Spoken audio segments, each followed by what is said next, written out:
Well, I, I started acting in college, my junior year, so late in the process, and I was a political science major.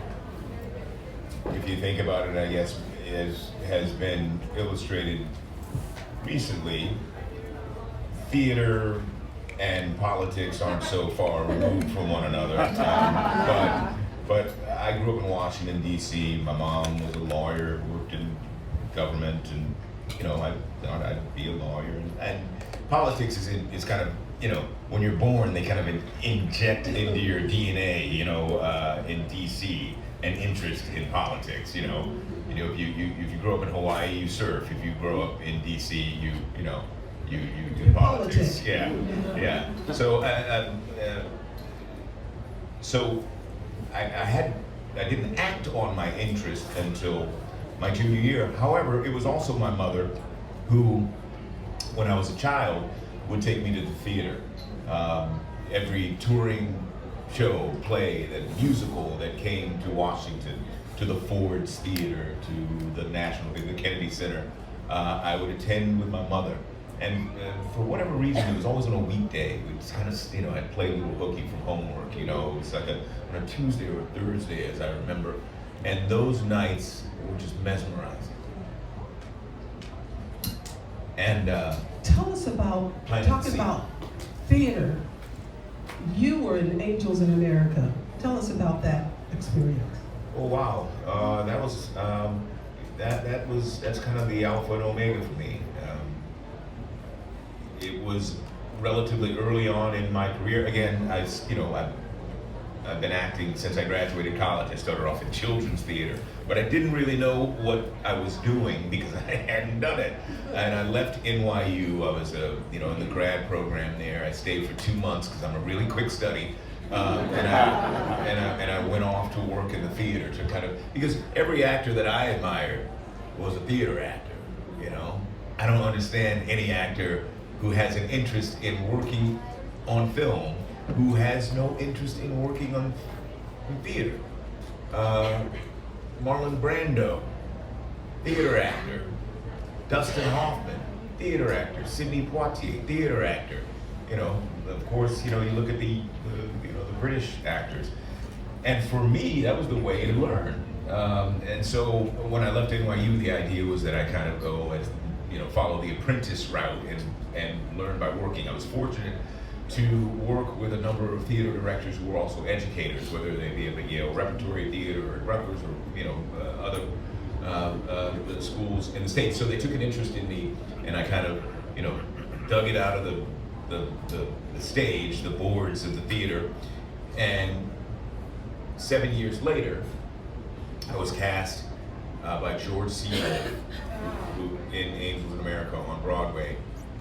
And it was in the midst of doing that play, and I was on the stage for a year and a half with that show, 7 hours long. It was an incredible experience, but it was in the midst of doing that play that I said to myself, okay, you're an actor. And I'll tell you how it happened, actually. The play was maybe the greatest piece of dramatic writing of the last half of the 20th century. I mean, it was so poignant, so timely. It was so urgent. It was a kind of cathartic experience, a validation for many in the audience, some of whom were sick, even. Yes. When you look out, if you're not familiar, it's a play. I was going to say, yeah. There's maybe some people in the audience who don't remember Angels in America. It was about the AIDS epidemic. And in the midst of this, again, I'm trying to learn. In the midst of working on it, a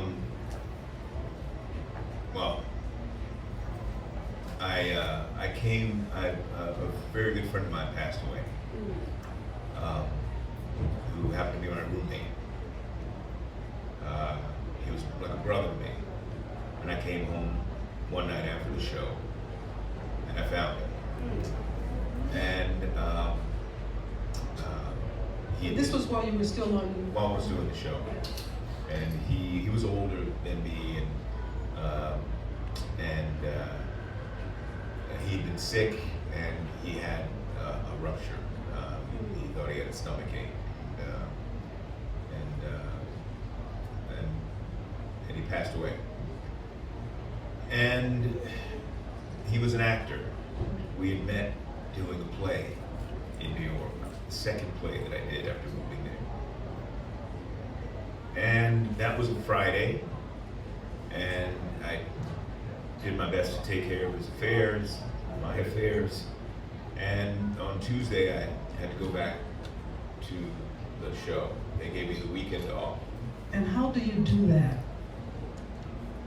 It was after that that I realized that I knew a little bit about what I was doing, and maybe I was an actor. Yeah, it was tricky.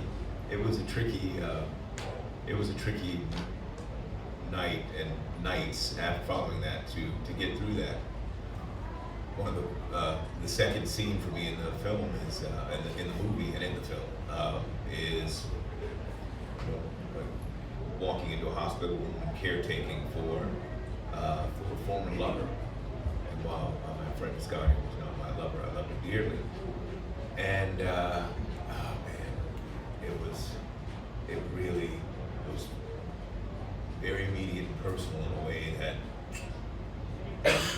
was maybe his final gift to me. Yes. Yeah. And do you, when you are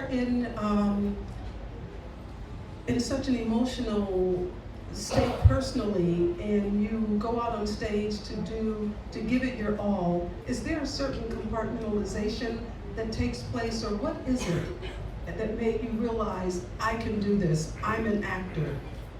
Oh, yeah, I mean, beyond that, yeah, I'm still trying to figure it out.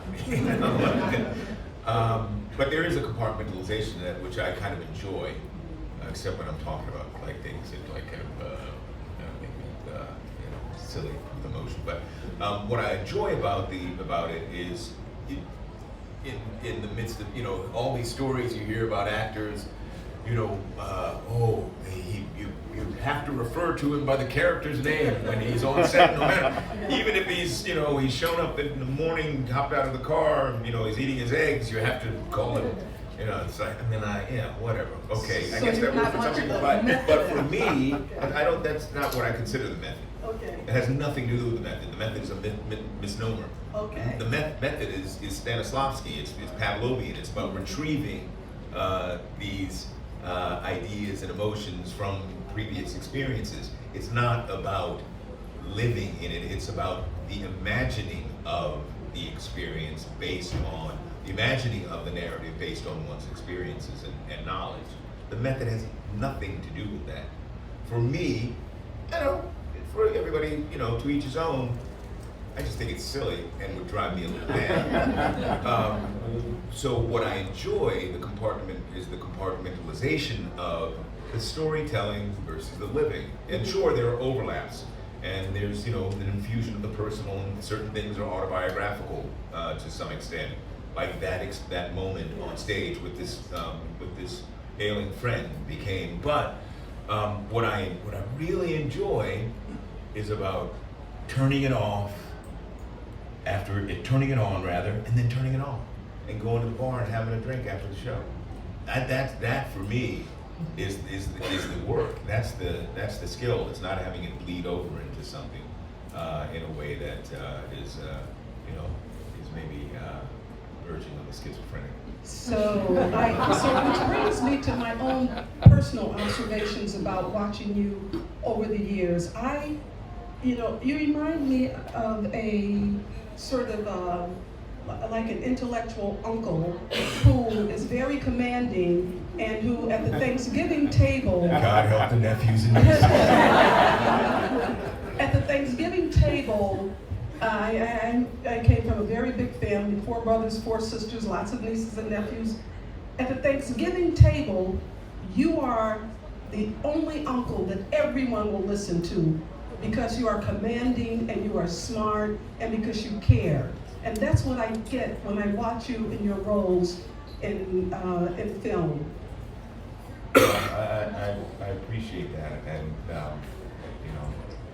I like to cook as well, so I might have had something to do with preparing the turkey, you know, and, you know, have a taste with, you know, of wine with folks, and so maybe that has something to do with it. I think it's just the food and but I appreciate that. I don't know. I mean, I don't know. I don't think we're born into families, you know, by accident. I happen to come from a family of people who are, my mother, for example, you know, she was everything. You know, it all kind of flows from her, and from her it flows from her parents. And you know, I didn't have my father passed away when I was a toddler. So the closest I had to a father was my grandfather, who was a very different man than me, but he was you know, no one surpasses him in my eyes. He was a waterman, an oysterman and crabber, and a farmer, and a distiller of whiskey, and a purveyor. And so he was very much at the center of the family, of his home, but also of the family that was his community, because he had something to offer. Literally, you'd come to his house, you get some fish, you get some crab, you get some, you know, some tomatoes and corn, and a taste, you know. So he was a raconteur, and he, you know, I don't know. I don't think if I am in any way like that, just a pale comparison to him. You know, he was the root. So what, in all of your roles, your intelligence comes through, but also, I don't think it's any accident that Wes Anderson has you as the commander, or, you know, in other movies, you're always the one kind of taking charge. You have the role and the voice and the presence. The thing that surprised me that you said today is that you didn't really aspire to acting until you were in college. Is that Yes. true? What about when you were in, I just imagined you always being a drama student, and no? No, I was a jock. Yeah. Which sport? Well, I played pretty much everything, but more seriously, I played football, American football, in high school, and lacrosse, and I played lacrosse in college. The great Jim Brown passed away this past week. He's maybe inarguably the greatest lacrosse player of all time. A lot of people don't know that. He played at Syracuse. But yeah, so I was, you know, I was not, I was afraid to do it, actually. I was saying, in these evenings at the theater, I was just enthralled not only by the storytelling, but by the stagecraft. And there was something about it that just kind of transported me. And I remember in my little young brain, you know, and imagination, somehow understanding that it was a construct, but I was also somehow convinced that once the curtain dropped, the story continued. It was back there behind it. That world continued. It just mesmerized me. And but I was afraid of it. Maybe it was the power of it.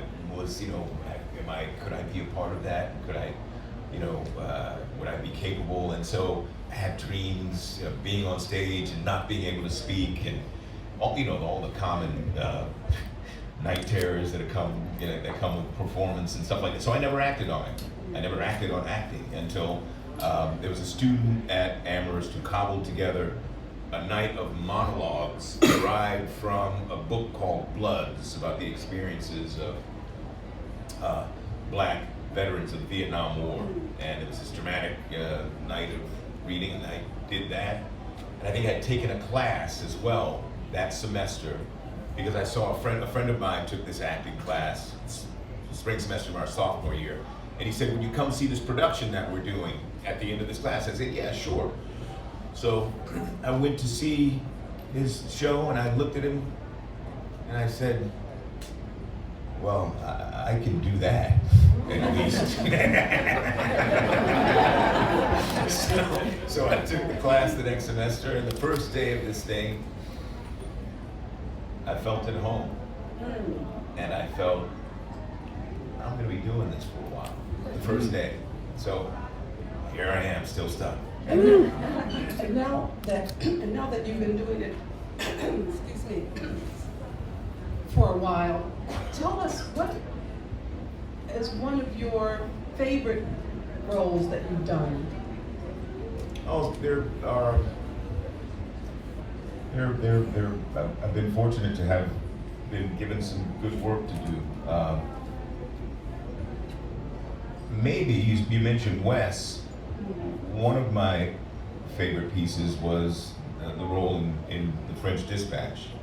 I loved you in that movie. Yeah. Thank you. Well, for me, it was one of the most beautiful pieces of writing that I had ever been offered. And he's so intentional and so full of care in everything that he does in making his films. So specific. And in this case, he'd written this piece having seen my work in the theater and in New York, which I had no idea that he had, and seen films, and he had thought about how to work with me over time, and he came up with this idea. And we met for the first time after my agent said, oh, Wes Anderson's interested, he wants to talk to you about this project, are you interested? Oh yeah, I think I might be interested, sure. And he's in France. I said, well, I'm actually going to Paris later in the week with my kids. It's the middle of the summer. So we agreed to have lunch. So he chose a place in Saint-Germain, Le Select, and we sat, and he described the character, which if you haven't seen it, is loosely based, kind of Baldwin-esque. He described a little Tennessee Williams thrown in there. A.J. Liebling, who was a food writer for the New Yorker, and he is the story of these expat writers writing for the French Dispatch. He didn't give me the script at that time, but he described it to me. And again, this is how specific and intentional he is, or just how connected he is to his storytelling. The restaurant that he chosen for us to meet was one of Baldwin's haunts when he spent time in Paris. And so, but that was more information that he was either consciously or unconsciously feeding me. And then 2 weeks later, he sent me the script, and it was just like the most delicious lyrical music and the most kind of sensibilities of the story and of the man and the poetry of his perception of his world and his expression of it. Just as soon as I read it, practically, it just seared into my head. I couldn't get it out. It was like a song you hear on the radio, and that melody just stays. It was that reading there was like that, and so that I'll put that one up there. So then it's only fitting that you're here in Cannes for the first time with Wes Anderson. Yes. What has been your experience here in Cannes, and is it something that is it a festival that you ever gave much thought to before this? Well, I didn't think about it every day, but yes, Cannes Film Festival. I gave a bit of thought, and I've had several films here, including The French Dispatch, a couple of years ago, but I wasn't able to make that because they had allowed me to break away from filming Westworld to do the movie. It gave me a couple of weeks to sneak off.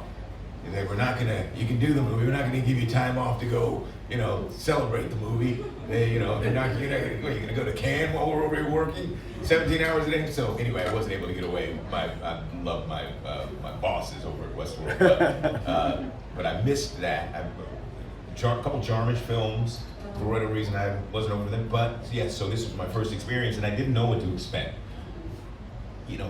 You understand, like the kind of circus of it all, and the glitz and the glitter and that stuff, which can be, among the trappings that come with this work. But the other night, the screening at the Palais. At the Palais. Yeah.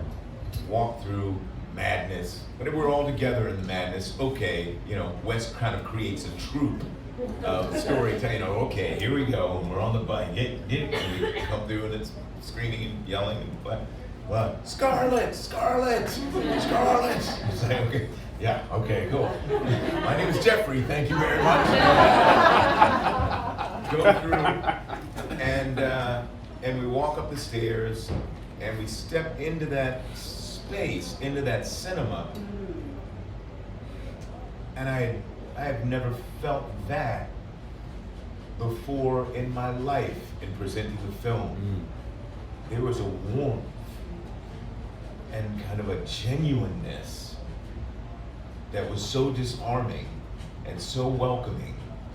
And it was the first time I've ever experienced that. Adrian Brody, who's been here several times, we have been partnered in talking about, the promoting the film, and he was talking about how special this place was. And I was like, yeah, beautiful. Yeah, I mean, I love Biarritz because they've got better waves over there. You can surf, here, and I'm going, yeah. But when I walked into that room, I understood. Because there was a proper cinephile's perspective and appreciation, even before the film played, of story and storytellers and film. And there was also history and legacy, the history, and also you're not in America anymore. Not in Kansas anymore. You're not in Kansas anymore, Toto. The French do things differently than we, and do certain things better and in a more mature way. And it was a really wonderful, first time to be here. My late husband Roger used to come to Cannes all the time, but his partner Gene Siskel didn't go to Cannes. He came only once, and when he was in that same theater, that Grand Lumiere Hall, he turned to Roger and said, "Now I understand why you give movies that you see here a higher rating." He says you get seduced by the audience, by the grandeur of the hall, by the reception that the film gets. He said, "Now I understand." Sure. Well, not all films who come through that hall are so fortunate, though. It doesn't, sometimes, as I understand, that hall empties before the reel of the film empties. So, but the other night for us was wonderful. First, I'd seen the film months ago in January, but it was the first time seeing it with an audience, and it was also the first time that I was able to watch it, because when I see a film for the first time, very often it's kind of through this dysmorphic lens, hypercritical lens. I'm like, what is that? What was that choice? Is that your real head? They're all kind of like, crazy distractions. And also you're just kind of, trying to parse together not only your work, but the so anyway, I just can't make sense of it. But the other night I saw it, and it was the culmination of the work with Wes, and seeing that come together in a way that was, it's new, because what I love about Wes and about great directors is they have a vision beyond yours. They see more than you see, and to see all of the equations come together and all of them, all the proving of it was really special. And that film, I think, when I read it, was one thing. When we worked on it, it was clear that Wes had written this during the pandemic and during lockdown, because it kind of metaphorical references to that and disruption of community and things like that. But then we worked on it, there were these other kind of magical, lyrical, fantastical elements that came into it, and we got this sense that we were doing something special. We weren't quite sure entirely what, because he has this dream in his head. But then seeing it the other night, I saw this meditation on America and a kind of nostalgic longing for a certain type of Americana, but also a certain era of storytelling and filmmaking, that kind of golden age of Kazan in the 50s, and one of those peaks in the the prime of American cinema, but also theater, and I began to understand Wes, I think, a little more deeply, why he would desire to recreate a town of the American West of the 1950s on a plateau in a small town outside of Spain, because it was about trying to recreate something from home, but something that doesn't exist there anymore, but something that is meaningful for him, and something that might be meaningful for us to return to in terms of a simpler, more analog time, a time when we told story in a different way. And it just, there were so many things that kind of washed over me that I hadn't considered prior. Yeah, it was cool. I have two questions from that, from what you just said. Number one is, and I think I'm going to get an honest answer from you. All your answers have been honest. I'm just referring to other actors or filmmakers sometimes when they're asked this question. Do you watch your own movies, or do you watch your own series?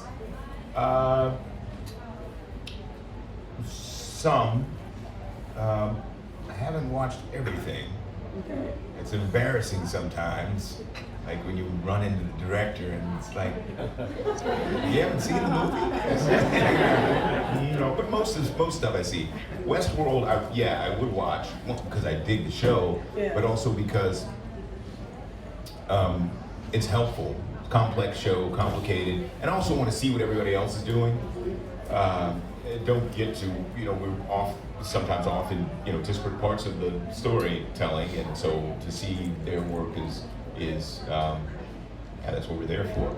But yeah, I mean, I see it. I don't know if I see it well or I see it clearly, but I see most things. Okay, it's just that sometimes people say, oh no, I never watch any of my work. Once I'm done with it, I'm done. I don't want to see it. And I often wonder why. Yeah, I mean, I get that. I don't know why. I mean, I don't know. Again, everybody has their ways. The other question is one that was asked at the press conference to Wes Anderson, but not to you. Do you believe in extraterrestrials? Oh. I think Wes might be